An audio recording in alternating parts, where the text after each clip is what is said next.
Հայաստանի բուհերը դեռ բավականին հեռու են ոչ միայն աշխարհի լավագույնների շարքին դասվելուց, այլև միջին ու միջինից ցածր մակարդակում գտնվողներից։ Օրերս հրապարակվեց տեղեկատվություն, ըստ որի աշխարհի հեղինակավոր վարկանիշային աղյուսակով Հայաստանի բուհերից եւ ոչ մեկը չի ընդգրկվել աշխարհում լավագույնը ճանաչված 1000 բուհերի ցանկում։ Փոխարենը դրանում ընդգրկվել են ԱՊՀ երկրներից բազմաթիվ կրթօջախներ, այդ թվում 7-ը Ադրբեջանից։ Հայաստանի Հանրապետությունում առնվազն 4 բուհ ընդգրկված կլինի միջազգային վարկանիշային աղյուսակներում։ Խոսքը Times-ի բարձրագույն կրթության աշխարհի համալսարանների վարկանիշով, աշխարհի համալսարանների QS վարկանիշով կամ աշխարհի համալսարանների ակադեմիական վարկանիշով սահմանված աղյուսակների լավագույն 500-ի մեջ ընդգրկվելու մասին է։ Սա հատված է Հայաստանի մինչև 30 թվականի կրթության զարգացման ծրագրից։ Պետության մոտեցումն այս խնդրին իր ելույթում վերջերս հաստատել էր նաև վարչապետը, այսինքն ոչ թե աշխարհում լավագույնը ճանաչված 1000-յակում, այլև 500-յակում ընդգրկվելու խնդիր է դրված։ Մենք խնդիր ենք դրել, որ մինչև 2030 թվականը Հայաստանի Հանրապետությունում ունենանք միջազգային վարկանիշավորման աղյուսակների լավագույն 500-յակում ընդգրկված առնվազն 4 բուհ,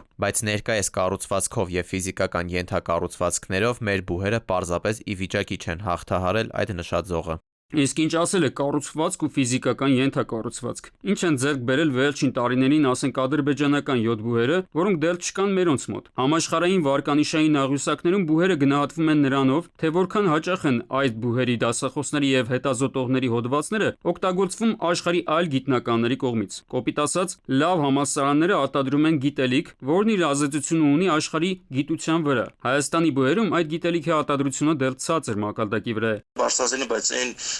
գումարը չեն տալիս, որ կարողանան մեր գիտաշխատողները կամ բուհերի մասնագետները զբաղվեն գիտությամբ, այսինքն ֆինանսական լուրջ խնդիրներ կա, հասու չեն այդ առումով եւ կարծում եմ սա է հիմնական խնդիրը։ Դե ուզում ես գիտության մեջ առաջընթաց ունենալ, կարծում եմ պետք է դա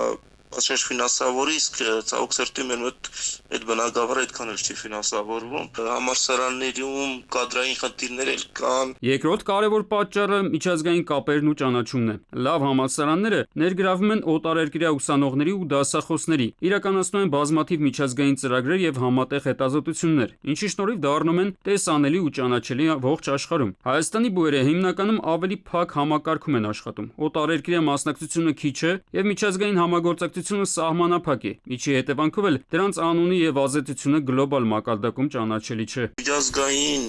համագործակցությունը շատ թույլ է մեզ մոտ, իհարկե կան բուհեր, որոնք սեփական միջոցներով կարողանում են դա անել, բայց այդ բավարար մակարդակը չկա դասախոսների վերապատրաստման մասին եմ խոսում,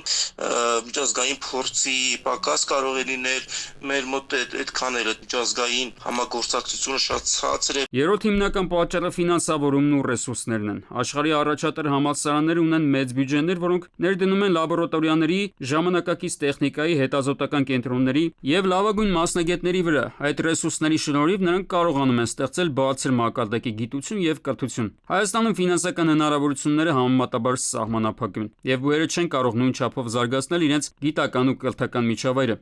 Արմեն Աթալյան, ժամը լրատվական։